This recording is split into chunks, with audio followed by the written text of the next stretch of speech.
brasileiros e brasileiras, cidadãos brasileiros. Nesse capítulo eu vou refletir sobre a identidade nacional brasileira, conhecer as características de algumas constituições do Brasil, entender a diferença entre democracia e ditadura, conhecer o processo de redemocratização do Brasil, identificar os avanços sociais da Constituição Cidadã e reconhecer o exercício da cidadania como a soma de conquistas cotidianas. Vamos observar essa imagem aí da página 237. O que vocês estão vendo nessa obra de arte? Pessoas, vários homens. Mais o quê? Dá uma zoiada aí de perto. Uma carteira de identidade. Isso, aí tá retratando. Tem a foto da pessoa, tem o polegar direito, né? Tem a numeração. E aí pergunta qual a importância do RG, que a gente conhece como Registro Geral. Ele contém todas as informações sobre você. O nosso primeiro documentozinho oficial, vamos dizer assim, que é a certidão de nascimento. Depois a gente tira a identidade. Todas as informações estão ali. Nome do pai, nome da mãe, onde você nasceu, o país que você nasceu, a numeração, a data de expedição. Também tem as informações sobre a sua certidão de nascimento, a carteira de identidade moderna. Meu marido teve que tirar uma nova, porque a dele danificou. Então, ela vem com informações mais completas ainda. Vem com o número da identidade, o número do CPF, vem número de carteira de trabalho, vem número do título de eleitor. Assim, ela vem bem completinha mesmo, né? Vamos para a próxima página. Somos todos brasileiros. Atualmente, o Brasil é um país integrado e de fronteiras definidas. Grande parte de seus habitantes tem os mesmos documentos, torce pela mesma seleção de futebol e tem hábitos culturais semelhantes. Essas características formadas ao longo dos anos nos identificam como brasileiros. Mas será que foi sempre assim? Antes da proclamação da independência, em 1822, o termo brasileiro não era reconhecido para nomear as pessoas nascidas no Brasil. No início do século XIX, inclusive, não havia consenso se a designação correta era brasileiro, brasiliense ou brasiliano. Consenso, né? É um acordo.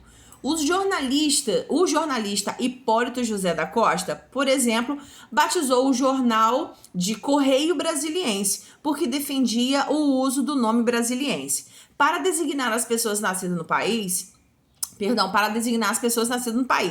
para ele, brasileiro seria o português ou estrangeiro que se estabeleceu aqui, e brasiliano seria indígena. Então, para esse jornalista, brasiliense era quem nascia aqui, brasileiros seriam pessoas estrangeiras que se naturalizaram aqui, né? E brasilianos seriam os indígenas. Tá falando, os termos brasilense, brasileiro e brasiliano são adequados para nomear quem nasceu no Brasil?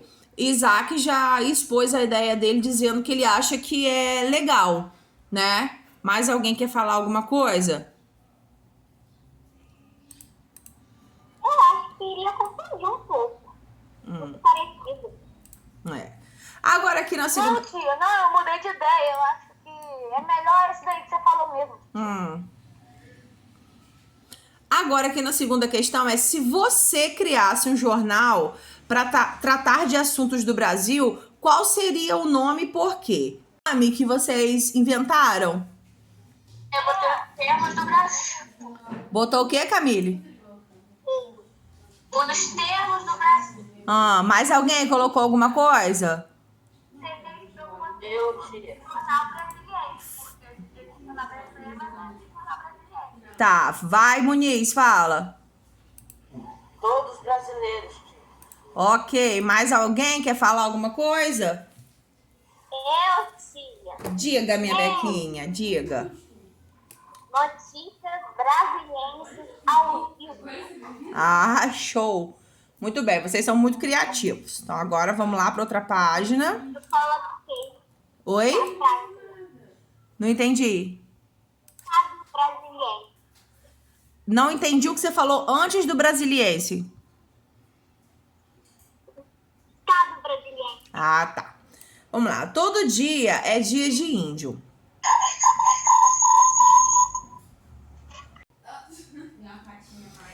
Há estereótipos de diferentes formas e um deles diz respeito aos povos indígenas. Frequentemente são feitas associações entre povos indígenas atuais com os que habitavam o Brasil em 1500.